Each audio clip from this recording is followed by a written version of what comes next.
What I got, you can't buy. It resides between my eyes. Walked through the fire, came out better on the other side. See, life's like a beach if you find the same. And right now, I'm feeling like 100 grand. You are listening to Inspired Insider with your host, Dr. Jeremy Wise. Dr. Jeremy Wise here, founder of InspiredInsider.com, where I talk with inspirational entrepreneurs and leaders. Today is no different. I have Katie Dunsworth-Reiach of TalkShopMedia.com. And Katie, before I formally introduce you, Katie has a very, very impressive background. We're going to get into it.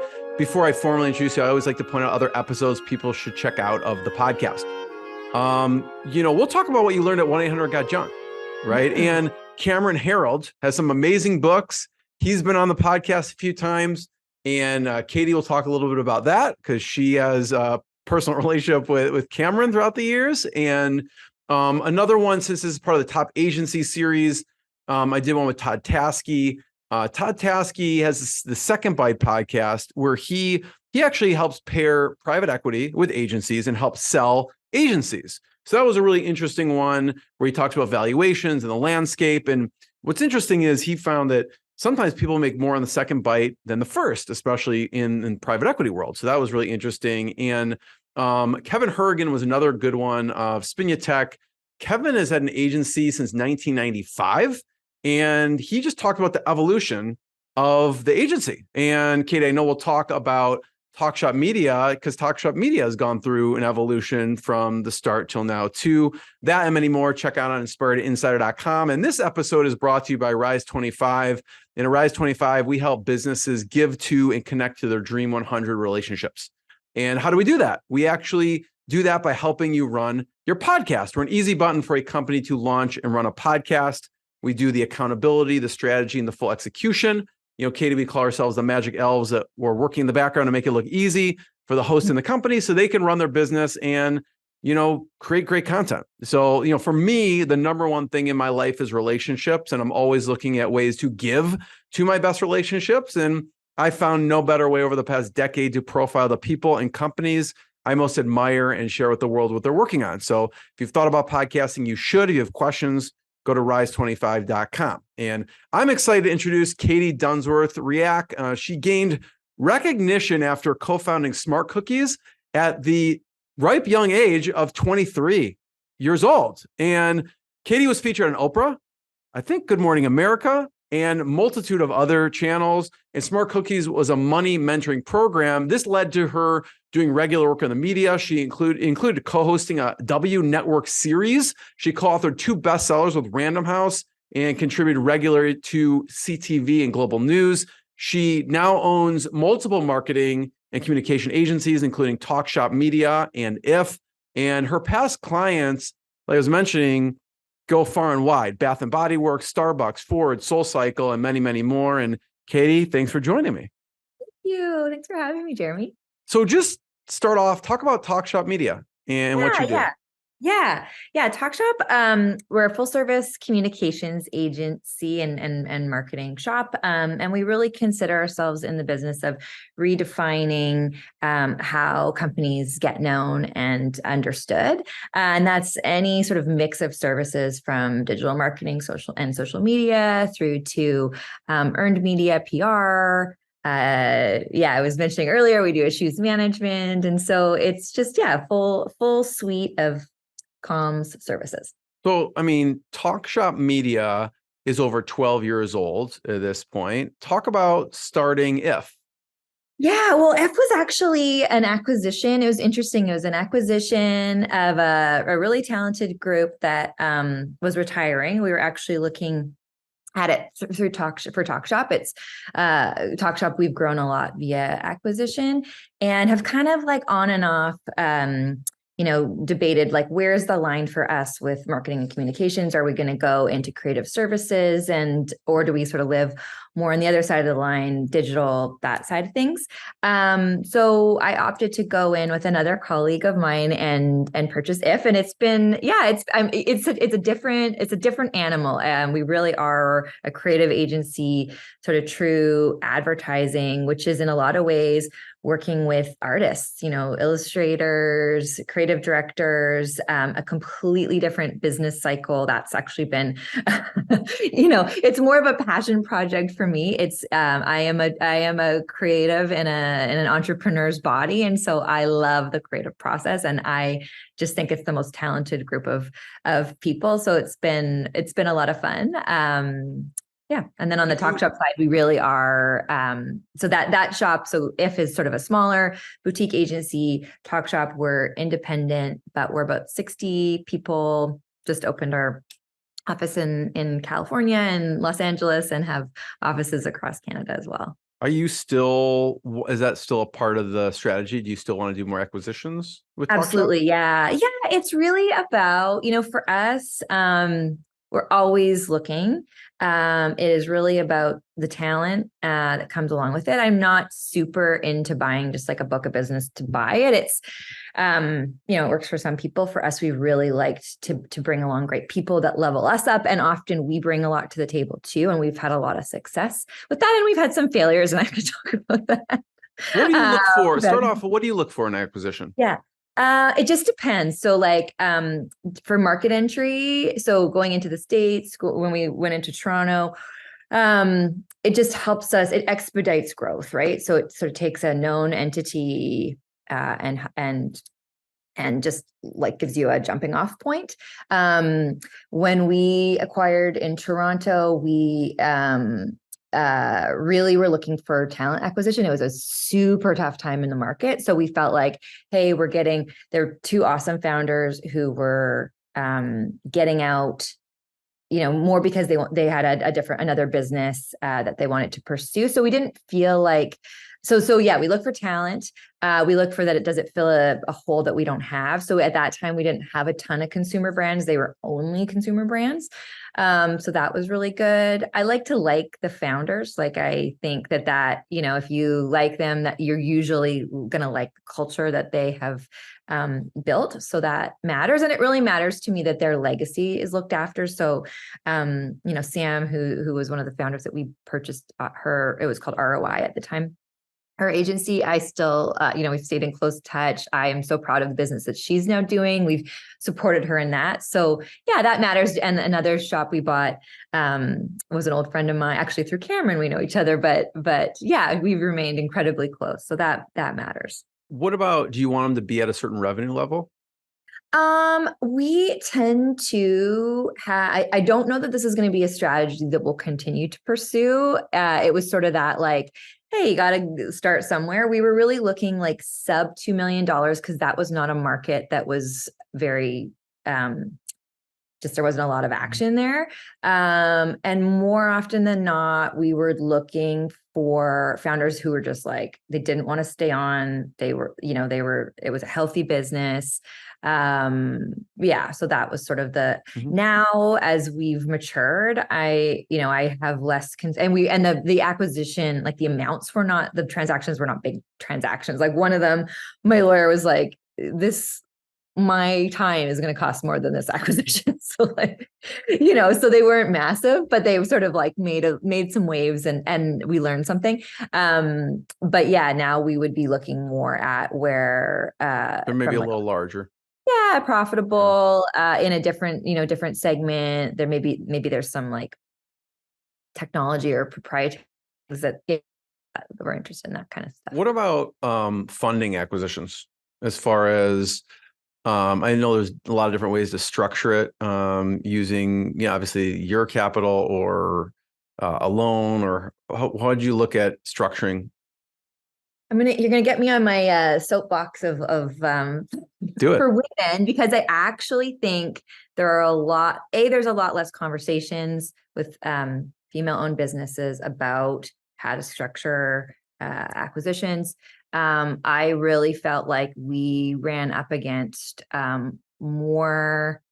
It's hard to know if it's like I think women in general go into things more timid. We self-funded all of our acquisitions up until recently. We have we own our building. So we have a massive asset that we could secure loans against.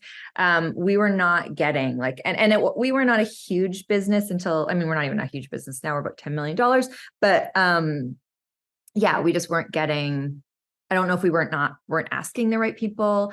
So I feel very passionately to do a lot of work with the forum, which is Forum for Women Entrepreneurs, which really tries to just create more connection points to access to capital, mentorship. But, if I had had more people I could have gone to ask these questions, I think, I also felt like a bit embarrassed. We had done a couple of sessions. And so it was like, I think people assumed we knew what we were doing. And, yeah. So now we've got we've got an advisory board. I think we have more relationships in the right places and are very bullish about borrowing money, but yeah. So in the future, do you think you will go to like more institutions, or you'll kind of just keep it the way you've done it?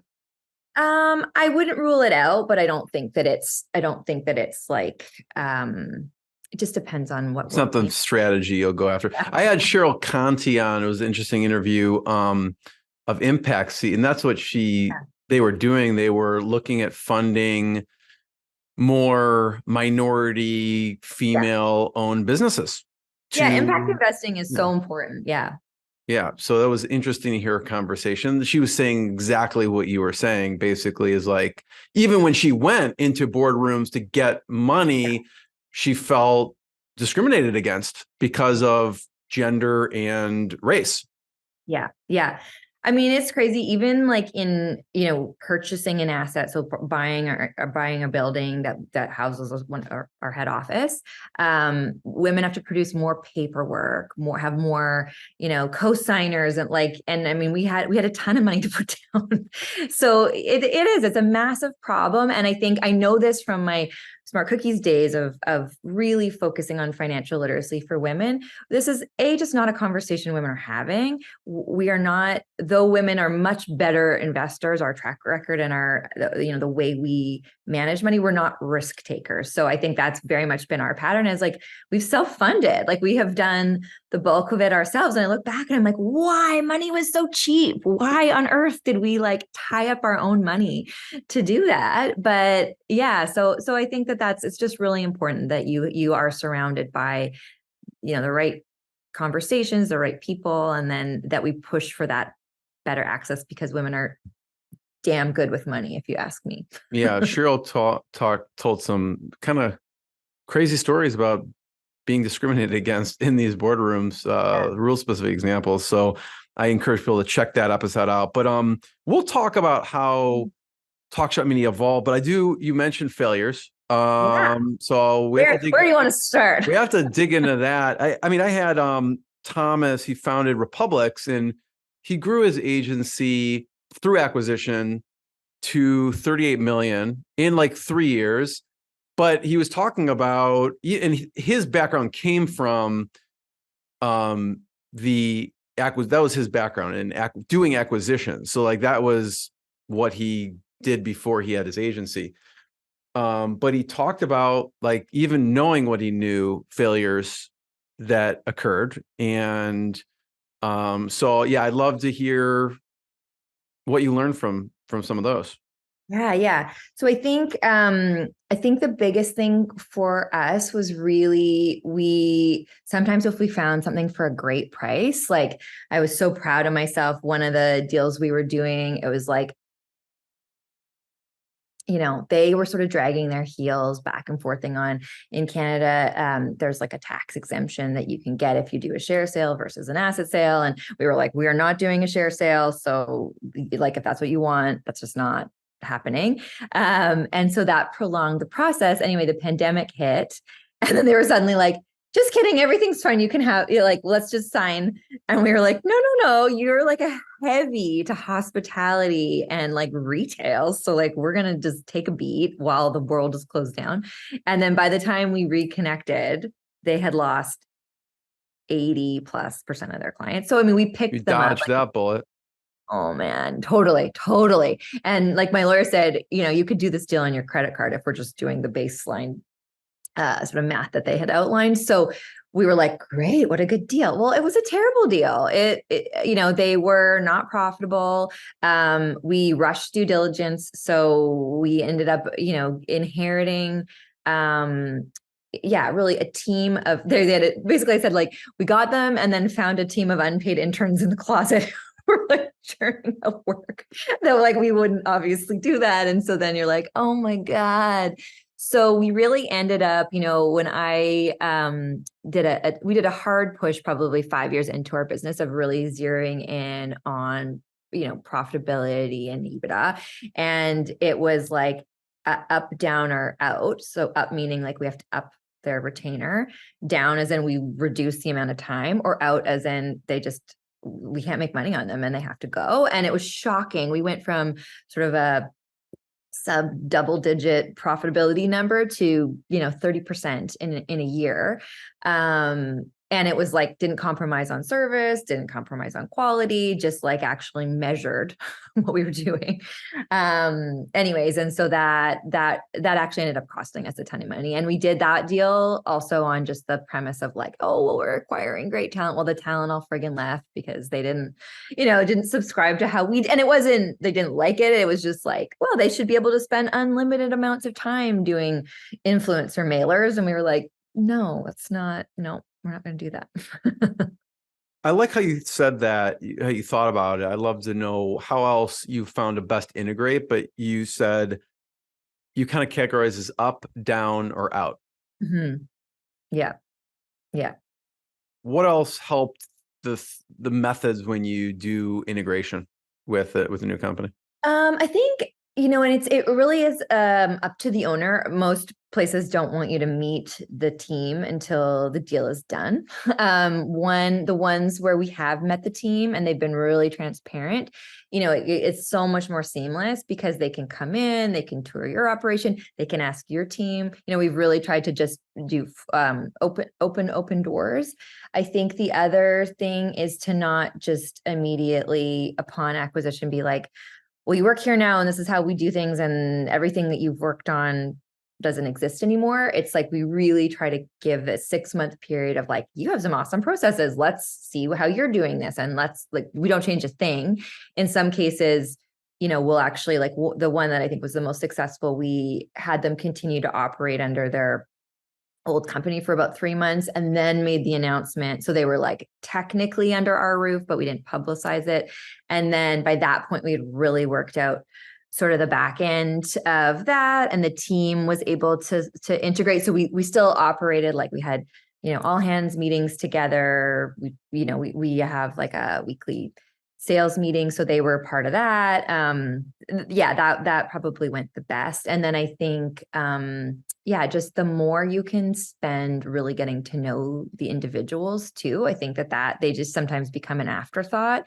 And for us, more often than not, the people piece is really the most important piece. They hold the relationships. They hold a lot of like the key information that you bought. So it's really important that you like know who you're, I feel that way about like, there's not a single person in my company that I wouldn't know their name or what their, parents are doing, or, like we really pride ourselves on knowing our team. Hey, before you hit record, this is kind of, you were saying from a talent perspective, you take a little different approach, right? Some people chase awards. Talk about your approach on talent.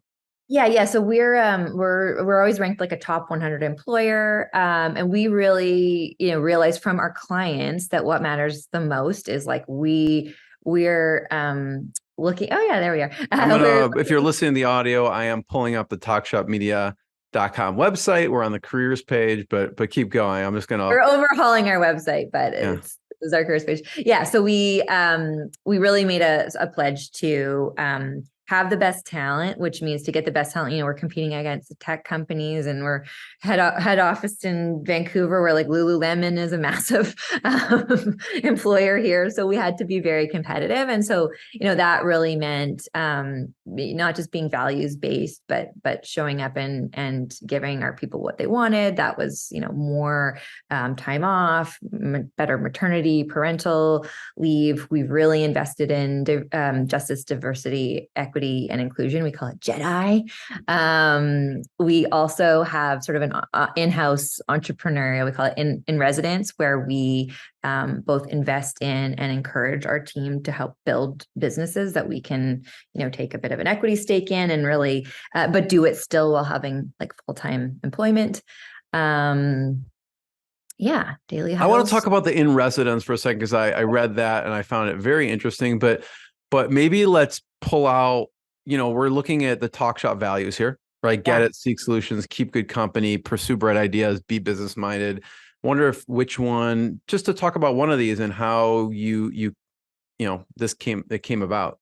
Yeah, and it's interesting. We distilled down because we were like, 5 is a lot. We actually distilled it down to 4, probably the one that everyone knows. Forget it, or like knows within Talk Shop. Like the top one they would all say is get it. Get it. It was interesting. It was a polarizing one. Some people felt like, oh, it really it's a competitive sort of pushes like hustle culture. I like the double entendre. I like that it was like, go after it. But really where it came from was we need to be able to understand complexity and nuance quickly. So we have to, and I can meet someone and be like, they have get it. Like they are picking up what I'm putting down. They're quick learners. They can read the room. They ask the right questions. They ask questions. Like it's pretty shocking to me how many people are, just listening to sort of have something interesting to say, for their chance to talk, not to, listen to understand or ask questions. So that is probably our top value. And then, we refined those 5 down to business minded. So that's like, we really have to have sort of an enterprising mindset. We are hired 9 times out of 10 because businesses are trying to grow and we have to understand how their business operates, how we support that.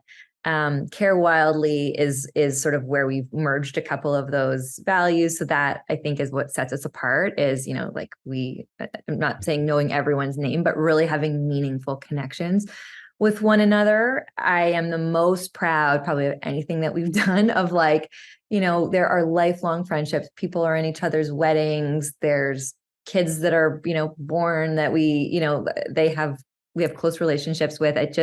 We are very caring when it comes to, and I think caring in that we do sweat the small stuff that, how you do anything is how you do everything. And so we don't want to, do things incorrectly. We really want to be thoughtful. And then the final one is seek equity. And that is, really just about this pledge we have to just continuing justice, seeking justice through work in equity, diversity, and inclusion. And that's a big one. It's a spectrum. It looks like these are pictures of your space, right? Is that right? This is really cool. So there's actually like a get it wall. Yeah, we all are cool. Boardrooms are named after our values. Yeah, it's a very, very values focused company. And we created those initial values and then went back to the team and said, look, we're a sum of all of our parts. So what are their, seek equity was one that was added. Care wildly was one that was added. So we've definitely made it a representation of everyone. Talk about the in-residence program and why you decided to do that. Because it's a bit of a commitment, right? So just talk about that program and why you started it. Yeah. So it came from, the belief that there are a lot of budding entrepreneurs with really great ideas within our walls. And sometimes what holds them back is the idea of I have to give up my, I did that, left Cameron and went out on my own. But we think you can do both. And so we really wanted to try and create space where we can carve out time for somebody to support them to create their own business and launch that. And then also, in that freeing up their time, there's a bit of an investment in that business itself. And so, and we have all the skills you need to have to run or certainly to launch a successful business. And I think you can learn a lot through how we've built our business too. So mentorship is obviously part of that, as well as we've got a really robust network of whether it's VCs or other people with specialty in e-com or whatever it might be. The other piece that's sort of, and we're still working on the mechanism of this, but is also we work with such fantastic companies, some of which are like going public, or, there is a opportunity to own a small stake in that company. And so I think it's very motivating both for our clients and for our team to be like, hey, I worked on, I'm not saying we do this with Snowflake, but we worked with Snowflake, which is a data warehousing business. And it's just like, if you knew that your work, where you're getting them lots of media coverage and sharing their incredible technology with everyone, is supporting their stock price or helping, you'd be even more motivated if you had a piece of that. And so we really believe in that. And I also, as I mentioned, financial literacy is a thread that runs through my life. And I think it's really important for people to have multiple revenue streams. I think you have to. And so being able to give them an opportunity to gain wealth through investing is something we'd love to do more of.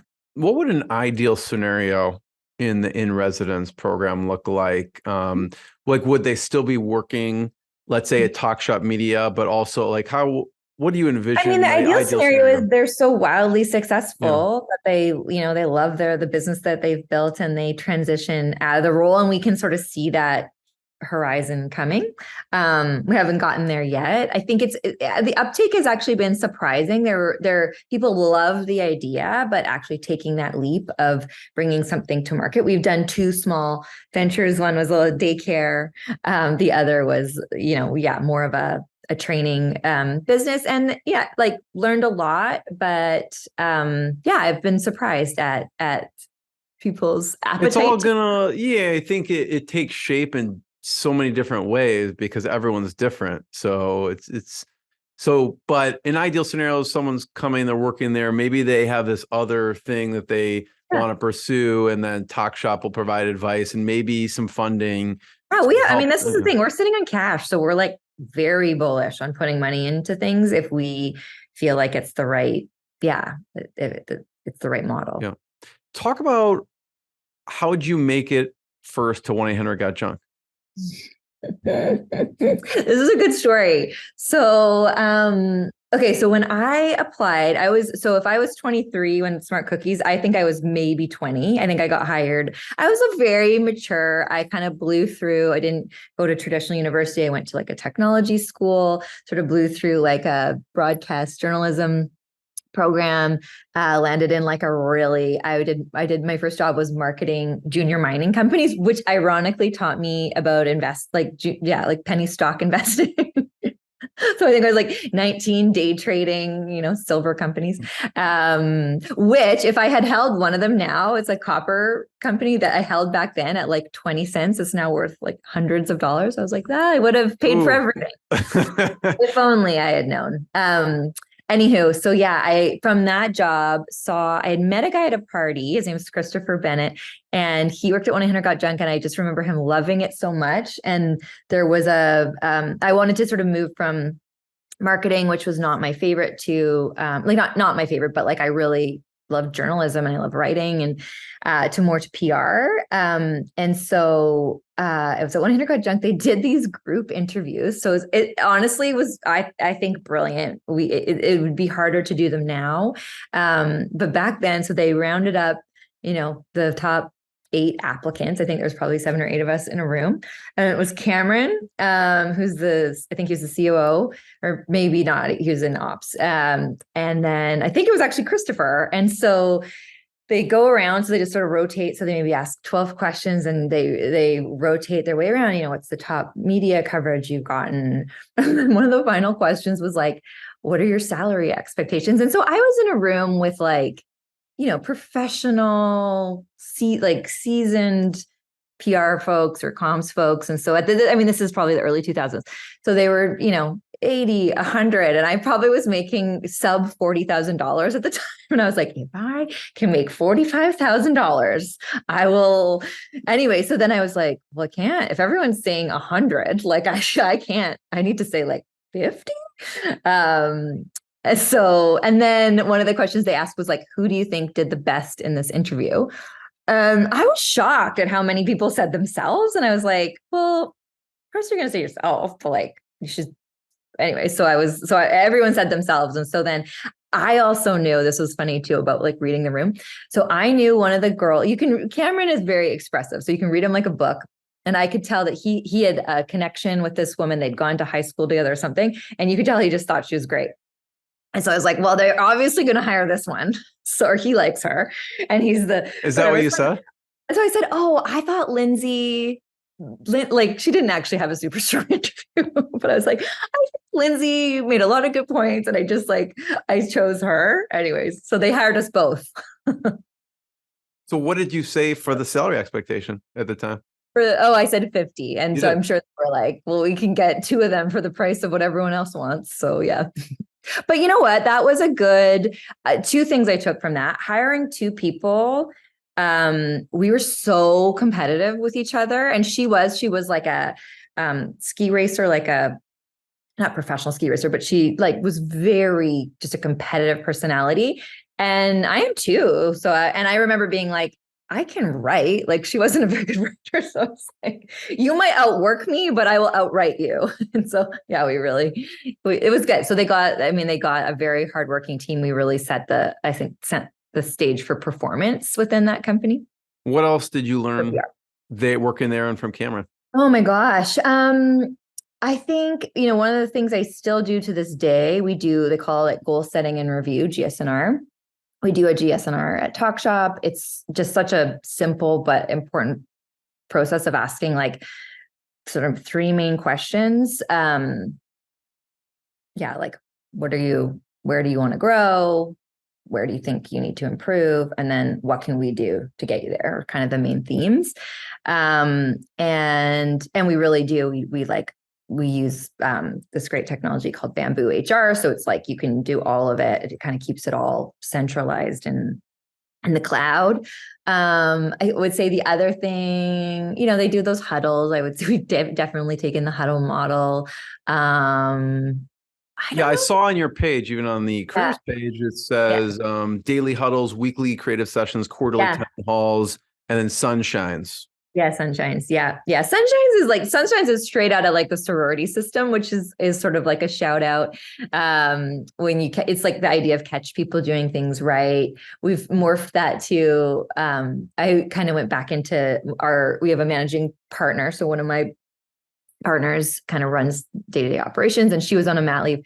So I took over and I started doing this thing called fan mail, which was more because we don't get a lot of exposure. I work out of Vancouver. We have a team all over. And so I really wanted people to know, like, I see you. You might not be in my day-to-day, but like, I see you beyond a sunshine of like, hey, this was something nice. It's just like a small something that they've done.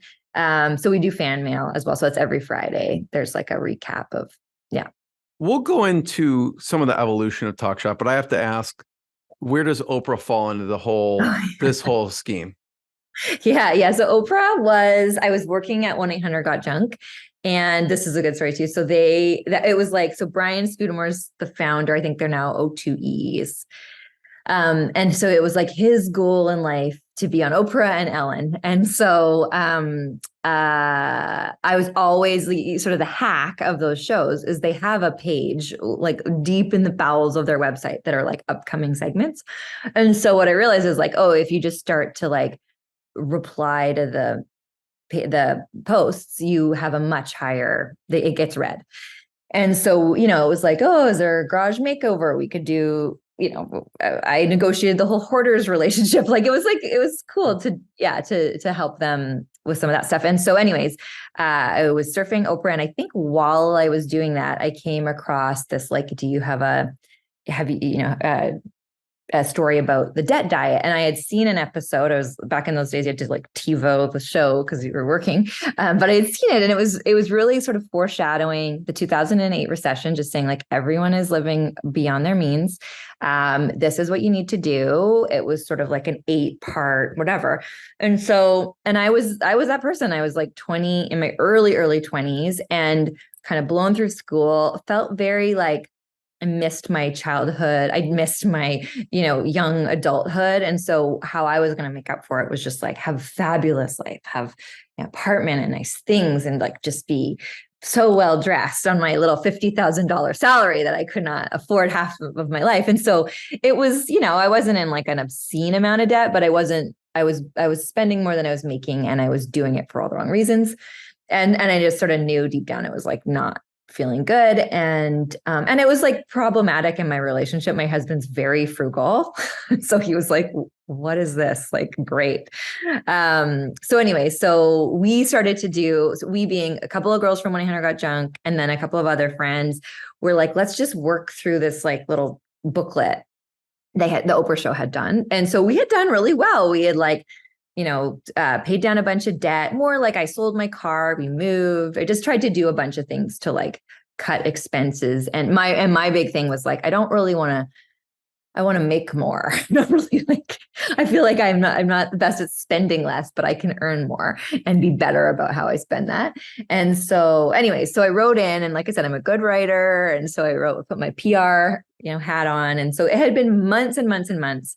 And the Oprah show called me at work, and I'm like, oh my God, I finally got them on Oprah. And then they started to talk about the debt diet and the smart cookies, which we had just sort of called our group the smart cookies. And I was like, oh, anyway. So then long story short, they had us out. The funniest thing with that show too, is they, for regular people, like non-celebrities, they kind of trick you, because you would just spiral if you knew you were meeting Oprah. So they were like, okay, surprise, we're going to fly you guys all out to watch the show get taped. Oh, they had flown a producer out, and we had taped a little like vignette, like a 2-minute video thing. And so we were just going to fly there, sit in the audience, get to watch our little vignette. And then the day of, they took us into the green room, and they're like, well, Oprah might like maybe ask you guys in the audience what like about your vignette. Okay, so let's just practice. Like if she asks you, and then they started media training us. And so it's just like, do it again, but like tighter, say it, less words. And so anyways, we go out and sit, and we're like in the front row, and they do the first segment. She does that whole show like live, like just reads it off a prompter, like it's coming out of her brain, but it's on the teleprompter.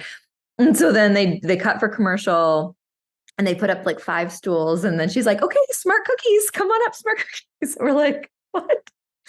So yeah, we just then you didn't have time to freak out. No, you just sort of like black out in your own mind. And yeah, we had a good interview, and the rest is history. That from that show, and at that time, I think it went to 42 million households. Like your brain can't even process those kinds of numbers. But anyways, yeah, it was. That led to TV series, books. Yeah.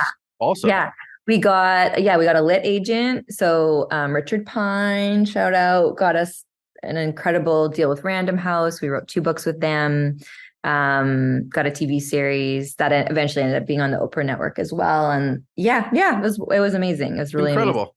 Amazing. Yeah. 5 Canadian doofuses, just being money experts. For Talk Shop Media, what was the first milestone? I know you mentioned you landed a big client.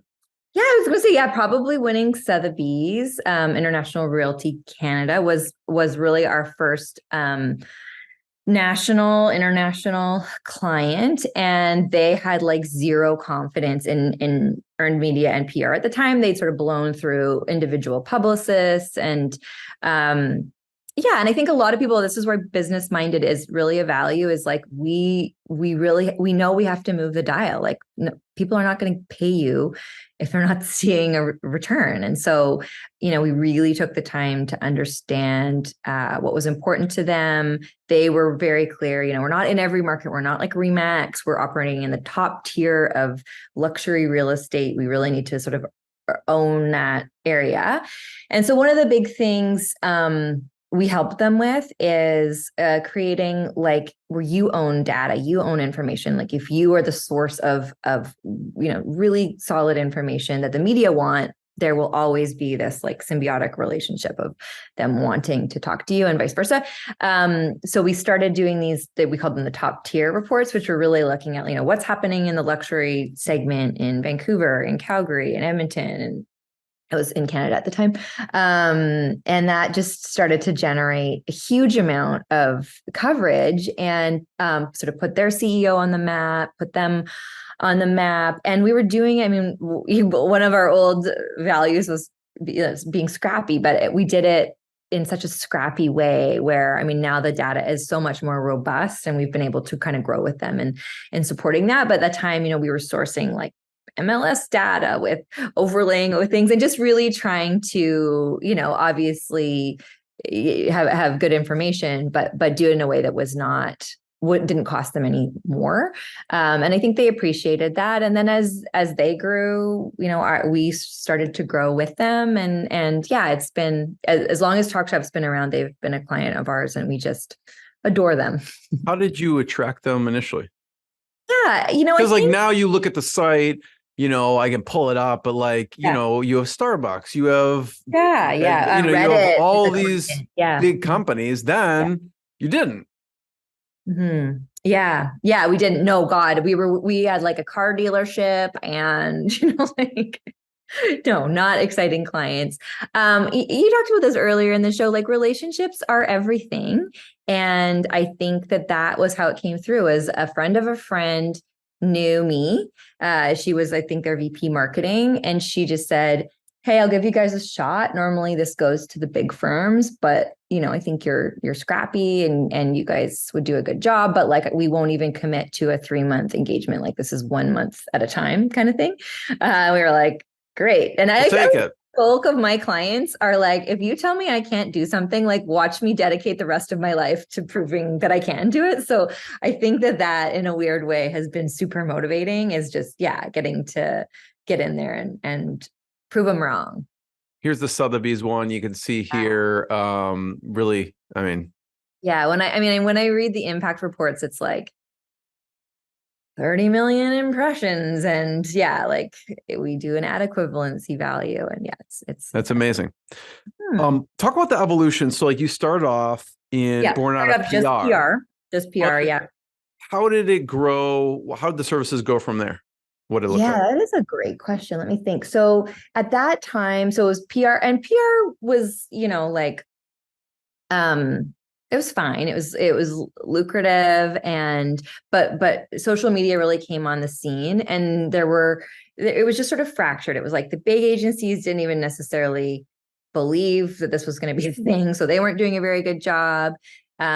We weren't totally sure how to do it, and then you'd see sort of smaller little social agencies start doing it, and then it became just like a requirement. Like our clients were like, if we're going to spend money on this, we need blog writing and somebody to manage our, Facebook community at the time. I think it was sort of like Facebook and Twitter where it started. And we just, started to see that was what our clients needed. And in the very beginning, it was like, I would actually say up until the last maybe 5 to 6 years, like we were doing social, like organic social, with this is just because we need to retain the client. We're not really making a lot of money at it, so we're going to keep it relatively small-ish. And so we had really up until I think 2017, dual hires, like a PR person that then flips into a community manager, and that wasn't great because there's a lot of cross training. Yeah, it was a lot of cross training. The skill sets are different. Now I look at our digital team and I'm like, oh my God, they're like savants. Like they're so technologically sophisticated, and our comms people are way more, they're writers, and they're not the same brain. And so it took us a while to find that. You grew into it. Yeah, it grew into it. We really toyed with acquisitions. I think I'm glad we didn't in the end make an acquisition. We brought somebody in who she actually owned an agency and was like, I have no intention of selling it or growing it beyond sort of my clients, but she consulted to us on here's what we think you would need for, So then we got, who she's now our VP, but her name's Kristen Lee, and she has done an incredible job of building out that team, which now is like a solid 40% of our revenue. And they're just doing their ability to hone in on data and insights and make really strategic recommendations because they understand data, is just it's world-class. It's so good.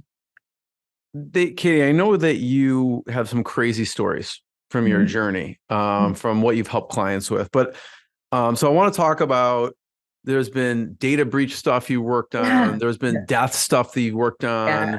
I don't know which one you want to tackle Well, first. yeah, the data breach is interesting. Well, and it's interesting because I mean, we use the blanket term data breach. It was actually like a ransom attack. And so it's a very large public I shouldn't even say I have to be to protect the privacy of our clients. Yeah. I can't say, and I probably can't even say the type of industry. Anyways, but it was No in worries.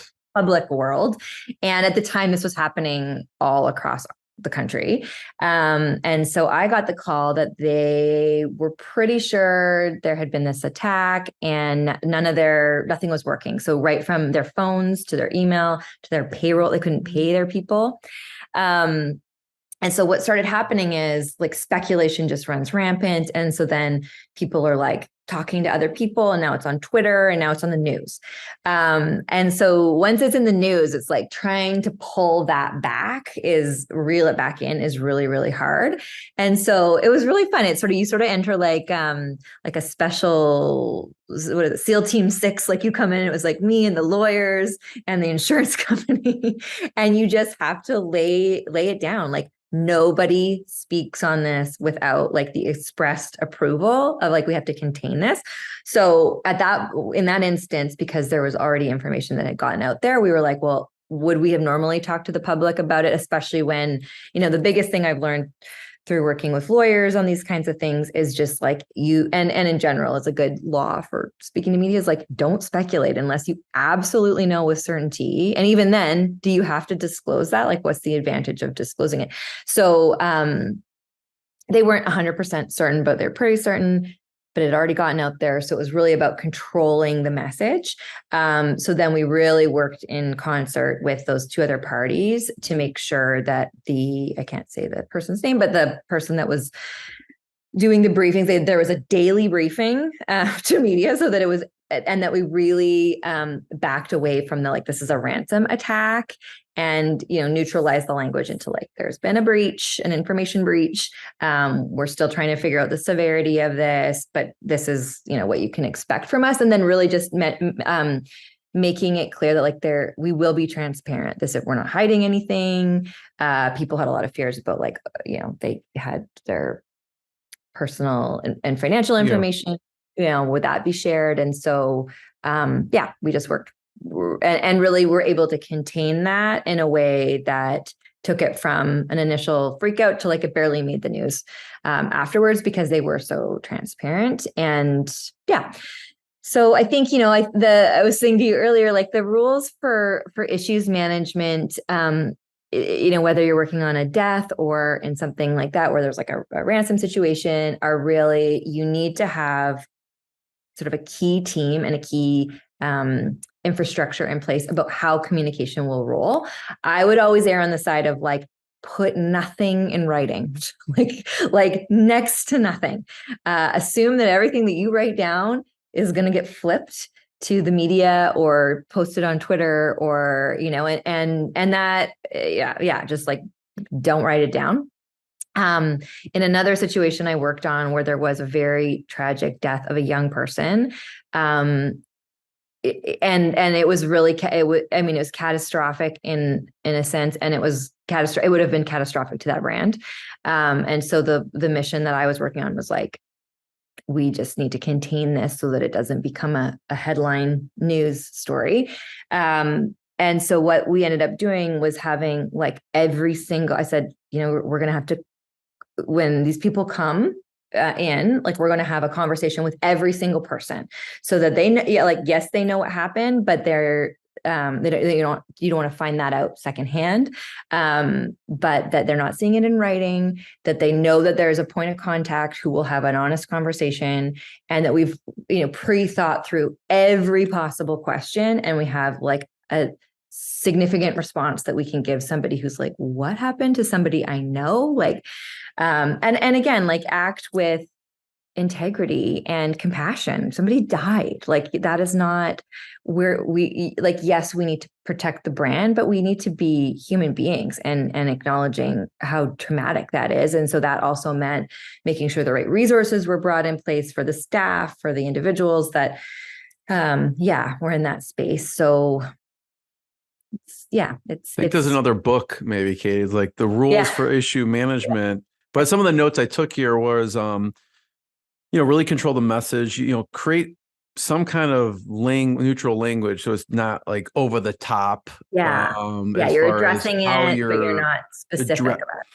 Having a key team, communications key. Don't put it in writing. Actually, obviously be human and have that conversation, have a point of contact. So people have that. Pick up the phone and call them that they know that somebody's taking this really seriously. Somebody important is taking this really seriously.